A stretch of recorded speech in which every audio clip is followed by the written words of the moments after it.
Hello, so this is Future Ebby. I am just editing this video. And before you watch it, I want you to know that this was shot on the day that I found out I was pregnant. So it was actually like 1 or 2 hours before I found out I was pregnant. So everything that is being said on this video was without my knowledge. I didn't know I was actually describing a pregnancy. So yeah, enjoy. So I am just seated here in my car writing the pros and cons of continuing with the microgynon, the pills that I was taking. If you watched my previous video, you already know that I'm now on the pill. And to be honest, things are not going good. They are not going great. That's why I'm writing a list of pros and cons to see, should I continue or should I not? And today is very important because today is when I start on my second pack. So let me just start with the pros of the pill so far. The one obvious one is smooth skin. Like, guys, my skin is popping.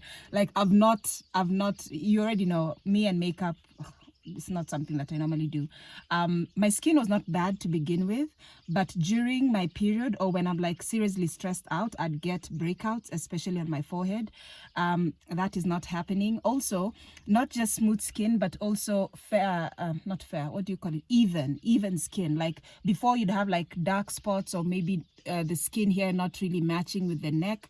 But I can say it's really worked on my pigmentation, and there's also no pimples, so that's a plus that I really like. Actually, it actually got me, now this is a bit out of topic, but it actually got me thinking about these influencers, whether Kenyan or international, the ones who are always like, oh, I'm using Garnier and I'm using Avon and I'm using what are these makeup things, clear and skin. Oh god, it clearly shows you how much I don't know this stuff.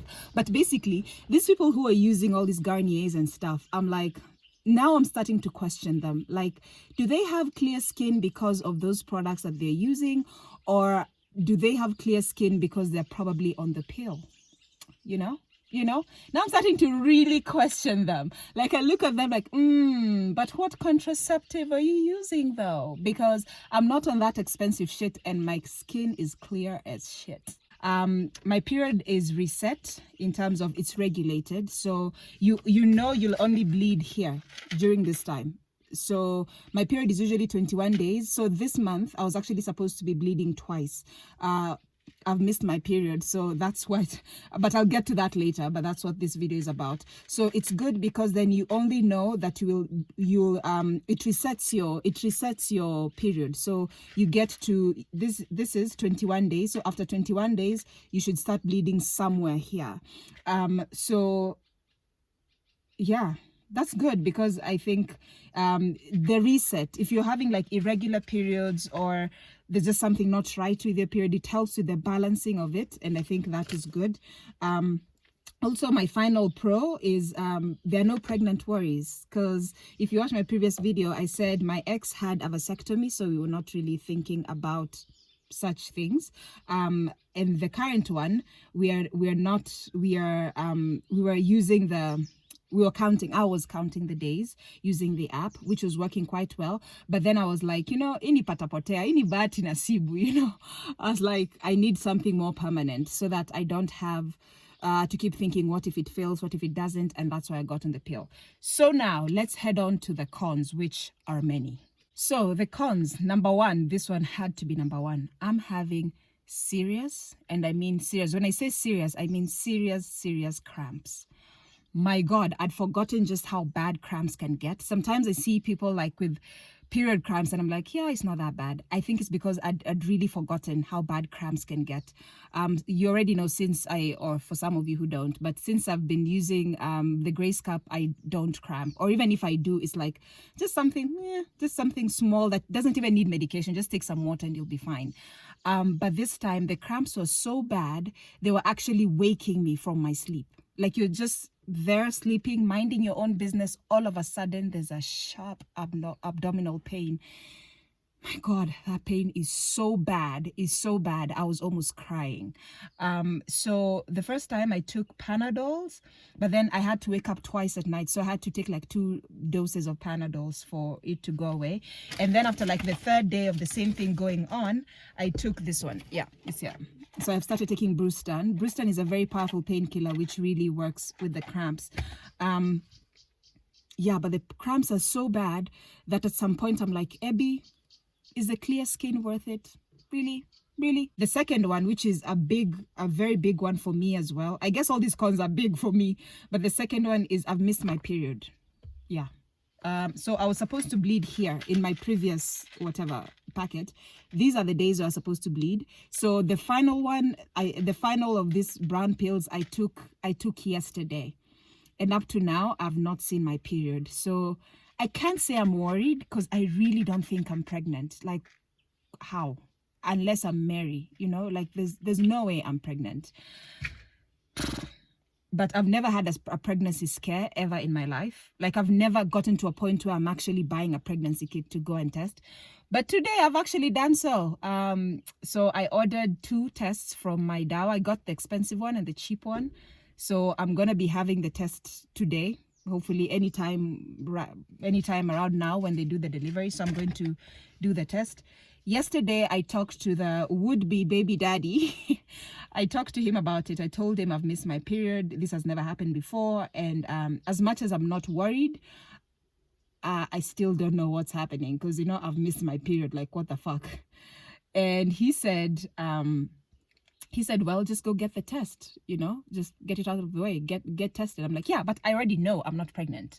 Then he used this example. He was like, what did he say? He said, he was like, do you have corona? Do you have COVID? I'm like, no, of course not. I don't have corona.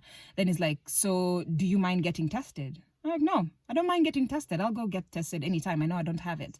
Then he's like, then it's the same situation here. If you know you're not pregnant, why are you so scared to go get tested? Alinipata hapo 10-0 10-0. So I'd already told him that I'll wait for him because I'm going to see him on Wednesday. So I told him I'll wait for him so that when we get the test, we test together. But right now I've gotten really, because I was hoping that by today the period would be here. So since it's not here, I've gotten the 2 tests. One I'm going to test by myself, which I'm pretty sure it's negative. And then the other one we're going to test together. But then we had to talk about the consequences. I'm like, and what if I'm pregnant? And he was just honest. He was like, yeah, I'd be really excited that you're pregnant. I would love to have a little boy or a little girl. But what I'm going to be honest with you about is I'm not ready financially to be there. You know, he's like, I don't have the money. I don't feel like I'm ready to stand up financially for the kid. So, but we already talked about it. I'd already told him I don't want to have kids. But this was just a by the way conversation because I told him I'm 99.99% sure that I'm not pregnant. But the fact that we still have 0.01% warrants a conversation because there's still a chance. And so the only way I can be 100% sure is by taking this test, which I'm going to be doing. I'll probably carry you around. I've never done a pregnancy test in my life. Woo-wee. Yani, I don't know. People who've done pregnancy tests before, you know, like for me, I'm not ready. And then you see, what's really pissing me off is before I got on the pill, I've never had a reason to be scared that I'm pregnant because I've always been extra careful because I've always known I don't want kids. And then the one time that I actually take precautions and start taking pills, this happens and now it warrants a pregnancy test. And I'm just like, what the fuck? Like, seriously, what the fuck? The next con is my boobs are sore. Oh my God, they're so painful. And it's like this throughout, you know, throughout. Even when I wear a bra, taking it out is like waxing or something similar. Like, it's so painful. My boobs are so sore. They're also bigger. I don't care for bigger boobs. I'm already a double F, so I don't really care for having bigger than that. So God, please, I really don't need bigger boobs. So please don't make them sore. Just keep them the way they are. Also, this was another one. This one I put an asterisk next to it because I noticed it when I was high. So I'm not sure. So I just had a joint. So I'm not sure if I was seeing my own things or this actually happened. So I was in the shower and I noticed my feet were swollen. And I was like, oh shit, this cannot be a good sign. Why are my feet swollen? So I saw that. And then I was like, okay, Abby, are you sober, or are your feet really high? What I regret is I should have taken a picture. When I saw that, I should have taken a picture so that when I'm back to my senses, I notice it. So I did not do that, but I have not noticed swollen feet again. So chances are I was just high. And then the other thing is weight gain. This I cannot really say it's the pill because I've really been watching my weight. I've gained half a kg so far. It's been half a kg, but I've not been exercising. My eating is also not as good as it usually is. So I can't really connect that to the pill. So we'll have to wait and see. But yeah, half a kg is definitely gained. And also shortness of breath. This I did not notice. My sister came to visit, and from my house to the main gate is a bit of a distance. It's a few meters to the gate. And when I got to her, she asked me, why are you breathing so heavy? And I didn't even notice I was breathing heavy. So I was like, am I breathing heavy? She said, yeah, you're breathing heavy. It could again be because the previous 2 or 3 days, I'd literally not left my house. I was just working from home throughout. Everything was getting delivered and things like that. So it could just be I was not active. But I cannot say yes or no that it's associated with the pill. Also, now there's corona going on. I'm not saying I have corona. God knows I don't have corona. But I think there's just a lot of, that's the other point as well. So I read this whole pamphlet. So usually they have all this, it's a long one, doesn't even fit on the screen. So it tells you about how to take your pill, if you missed your pill, what are the side effects, blah, blah, blah. It has all these things. But the ones that I actually highlighted were the ones that were like the red flags for me. So for example, they talked about swelling of the leg or the feet is like the first sign that they talk about. That's why I was a bit worried when I saw the swelling of the feet, because it says it could be a sign of DVT, that's deep vein thrombosis, which is a bad thing. Also the pain on the lower side of your abdomen, the intense stomach ache. They're talking about could be a sign of pulmonary embolism. So I'm reading all these things at night and I'm freaking out. And I think when you're looking for something, you just have to find it, if that makes sense. Like I was looking for all these signs in my body, and everything that I was reading, they were all there. I'm like, oh my God, I've experienced this. Does that mean I have chances of a heart attack? Does it mean I'm getting a stroke? Does it mean I have DVT? So I was freaking out. Then I called the doctor. And then that's when the doctor was like, oh, Abby, please chill. Just relax. You're not having any of those. Just relax. You're not having any of those. Stop. I think it's just when you start reading the literature, you just start feeling like you have all these things. Basically, just feel like you have all of them. And she was like, apparently, even with Panadols, they usually have, like, if you read the pamphlet, they usually say there's a chance of a heart attack and a stroke by taking Panadol. So she was like, just relax. You don't have those.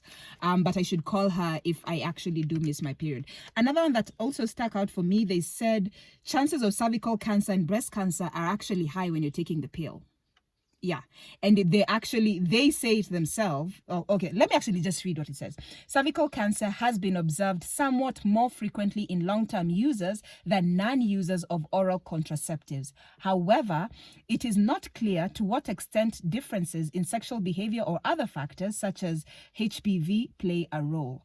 When it comes to breast cancer, they've said breast cancer is observed somewhat more frequently in women taking combined pills, the pill that we're taking, but it is not common, but it is not known whether this is caused by the treatment. The incidence of breast tumors decreases after discontinuation of hormonal combined pills. It is important that you examine your breast regularly. If you feel any lumps, you must consult your doctor. And also another one that stuck out for me, they said, do not take the pill together with grapefruit juice. How many people knew this? Do not take grapefruit juice if you're taking the pill. Like, don't take it together. They didn't say why, but I'm sure it affects it in a way. It affects it in a way for them to actually write it here. Yeah, so I've just been reading a lot of literature, both here, just from the manufacturers themselves, and also online. And yeah, I'm just weighing my pros and cons. Like, but yeah, so right now, let's wait for my dawa. We do a pregnancy test, which I already know is negative. I don't know why I'm insisting, guys. Why am I insisting? Am I living in denial? But let's wait for the pregnancy test and then continue with this.